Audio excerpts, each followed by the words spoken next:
کہ جو آخرت میں میدان محشر جب قائم ہوگا، جب حساب کتاب کا اللہ تبارک و تعالیٰ دربار لگائے گا اور سارے لوگ اللہ کے سامنے کھڑے ہوں گے، اس وقت فیصلہ کیا جا رہا ہوگا، ایک طرف جنت کا اور دوسری جانب جہنم کا فیصلہ کیا جا رہا ہوگا۔ نام اعمال کسی کے دائیں ہاتھ میں دیے جا رہے ہوں گے اور کسی کے بائیں ہاتھ میں نام اعمال دیے جا رہے ہوں گے۔ اس وقت یہ اللہ فیصلہ کر رہا ہوگا کہ کون کامیاب ہے، کون ناکام ہے۔ قرآن کی اس آیت میں اللہ نے اسی بات کو بیان کیا ہے، فمن زحزح عن النار، کہ جو شخص جہنم سے بچا کر جنت کے اندر داخل کر دیا گیا، فقد فاز فوزا عظیما، سب سے بڑا کامیاب انسان ہے۔ کون کون سی ہیں؟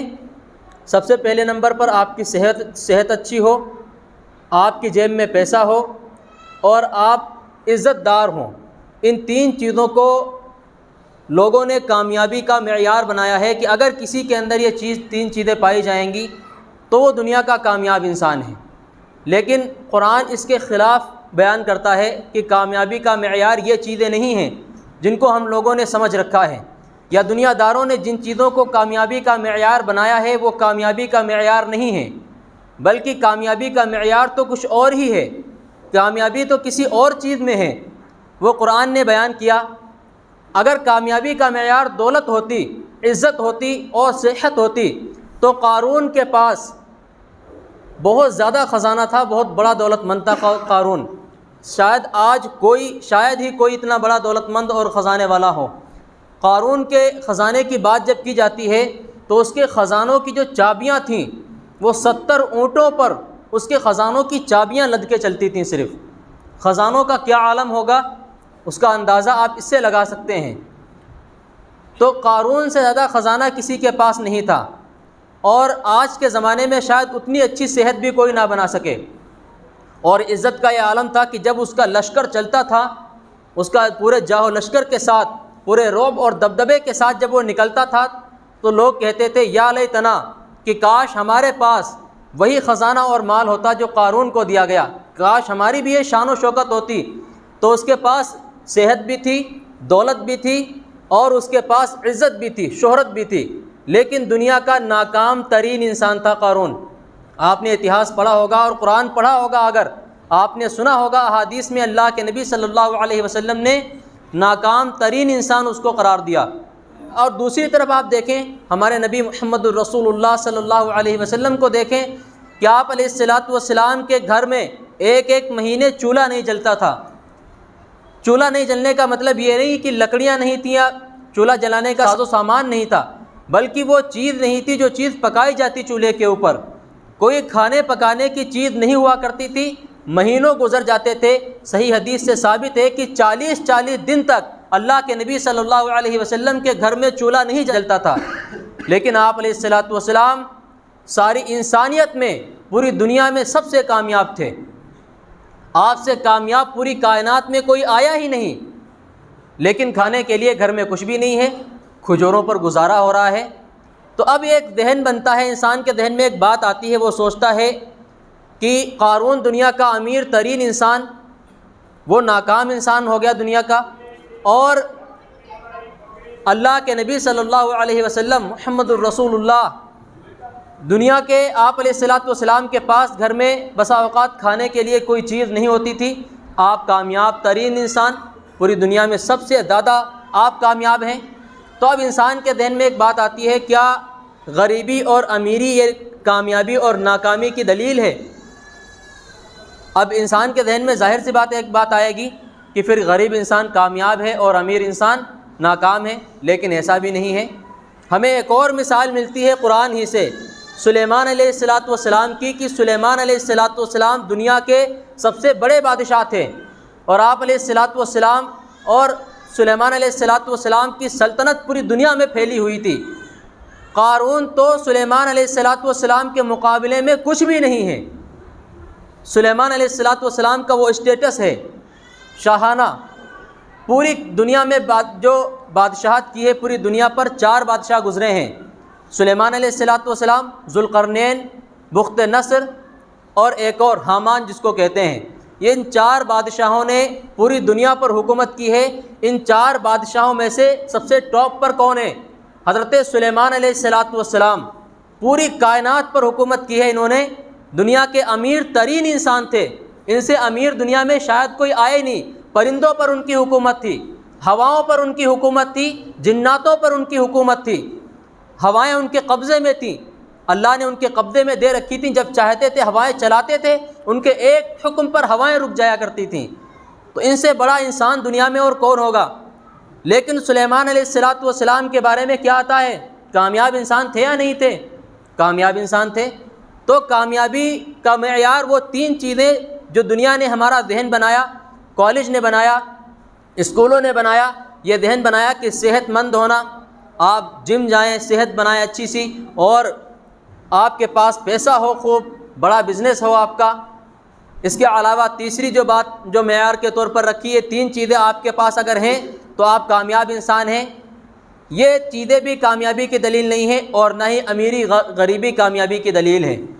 پھر کامیابی کا معیار کیا ہے؟ سکسیس کیا ہے؟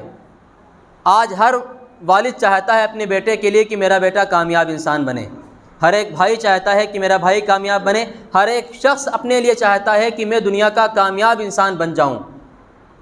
قرآن کریم کہتا ہے فَمَنْ زُحْزِحَ عَنِ النَّارِ وَأُدْخِلَ الْجَنَّةَ فَقَدْ فَازَ۔ کامیابی کا معیار اللہ نے رکھا ہے اپنی رضا اور خوشنودی کو، کہ اگر آپ نے اللہ کو راضی کر لیا، خوش کر لیا دنیا کے اندر رہ کر، تو آپ سے کامیاب انسان نہ یہاں کوئی ہے نہ آخرت میں کوئی ہوگا۔ سب سے زیادہ کامیاب انسان آپ ہی کہلائیں گے۔ یہی وجہ ہے کہ جب مؤذن اذان دیتا ہے تو وہ کہتا ہے حی علی الفلاح، حی علی الصلاح، حی علی الصلاح، کہ آؤ نماز کی طرف، آؤ نماز کی طرف۔ اس کے بعد والا جو جملہ ہے وہ مؤذن کہتا ہے حی علی الفلاح، اور یہ اپنے الفاظ نہیں ہیں مؤذن کے، بلکہ اللہ تبارک و تعالیٰ کے الفاظ ہیں، جو مؤذن اللہ کے الفاظ کے ذریعے سے بلا رہا ہوتا ہے کہ آؤ نماز کی طرف۔ کیوں؟ آؤ کامیابی کی طرف، اس لیے کہ اس میں سکسیس ہے، کامیابی یہاں سے آپ کو ملے گی۔ اگر یہ بات ہماری سمجھ میں آ گئی تو دنیا کے اندر بھی ہم کامیاب ہو جائیں گے اور آخرت میں بھی ہم کامیاب ہو جائیں گے، دونوں جہان آپ کے ہو جائیں گے۔ اور جب آپ کامیاب انسان ہوں گے اللہ کی نظروں میں تو روزی بھی وہی عطا کرے گا، اور آپ کو عزت بھی وہی عطا کرے گا، صحت بھی وہی عطا کرے گا۔ بس اللہ کی رضا اور خوشنودی کو اپنا مقصد بنا کر چلیں۔ آپ دنیا میں کوئی سا بھی کام کریں، کوئی سا بھی کام کر لیں، امیری اور غریبی جیسا کہ میں نے بتایا یہ کامیابی کی دلیل نہیں ہے۔ کامیابی کی دلیل ہے اللہ کو راضی کرنا۔ اللہ کے نبی صلی اللہ علیہ وسلم نے بھی اللہ کو راضی کیا اور خوش کیا، اور سلیمان علیہ السلام نے بھی اللہ کو راضی کیا، خوش کیا۔ اندر قارون نے اللہ کو ناراض کیا، ناکام انسان دنیا کا ہوا۔ اور جن لوگوں نے بھی اللہ کو راضی کیا ہے وہ کامیاب ترین انسان ہوئے ہیں، چاہے وہ امیر ہو یا غریب ہو، اس سے اس کا کوئی تعلق نہیں۔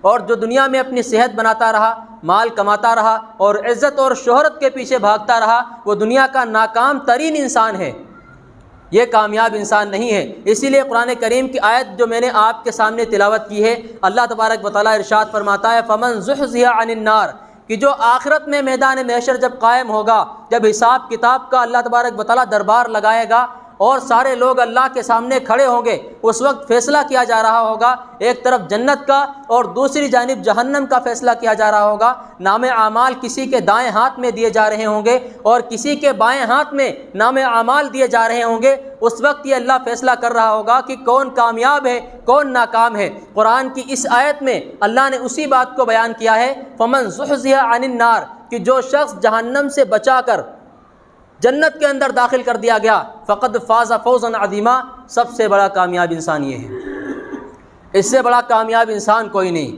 آپ دنیا کے اندر صحت اچھی سے اچھی بنا لیں، بہت بہترین آپ صحت بنا لیں، اور دنیا میں آپ مال و دولت بھی خوب کما لیں، عزت بھی بہت زیادہ کما لیں، ڈگریاں آپ کے پاس ایک دو نہیں درجنوں ڈگریاں ہو جائیں، اگر اللہ نے روح قبض کر لی، جان نکلنے کی دیر ہوگی، وہ ڈگریاں کوڑے کا ڈھیر بن جائیں گی۔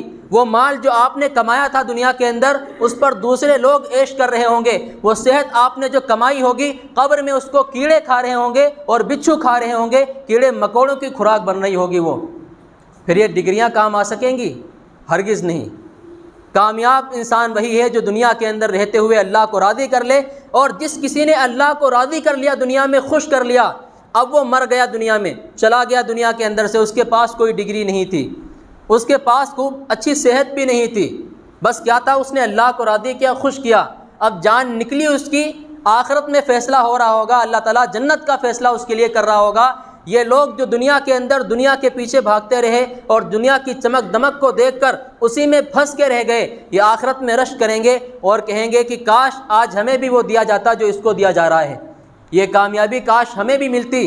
اور اس دن کی ناکامی ایسی ہوگی کہ جنت جہنم کا فیصلہ بہت بڑی کامیابی ہوگی، اور جس کی ناکامی ہوگی اس کی سب سے بڑی ناکامی ہوگی اس دن کی۔ آپ دولت بھی کمائیں دنیا کے اندر، چونکہ میں نے بتایا دولت اور غریبی یہ معیار نہیں ہے، آپ دولت کمائیں بے شک کمائیں، لیکن شریعت کی حد میں رہ کر کمائیں، شریعت کی حدود سے باہر نہیں نکلنا ہے، جھوٹ نہیں بولنا ہے، دھوکہ نہیں دینا ہے، کم نہیں تولنا ہے۔ یقیناً آپ کاروبار کریں لیکن سودی کاروبار نہ کریں۔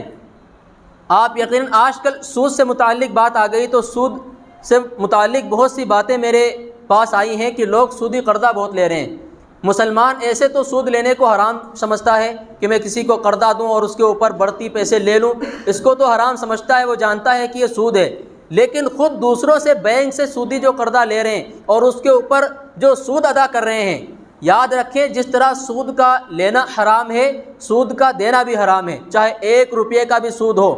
اور سود سے متعلق اللہ تعالیٰ نے قرآن کریم میں بڑے سخت الفاظ فرمائے ہیں، حارب اللہ و رسولہ، فرمایا جس نے سود کا 1 روپیہ بھی کھایا اس نے اللہ اور اس کے رسول سے جنگ کا اعلان کر دیا۔ اب مجھے بتاؤ جس کی جنگ اللہ اور اس کے رسول سے چل رہی ہو وہ کیا کامیاب ہو سکتا ہے؟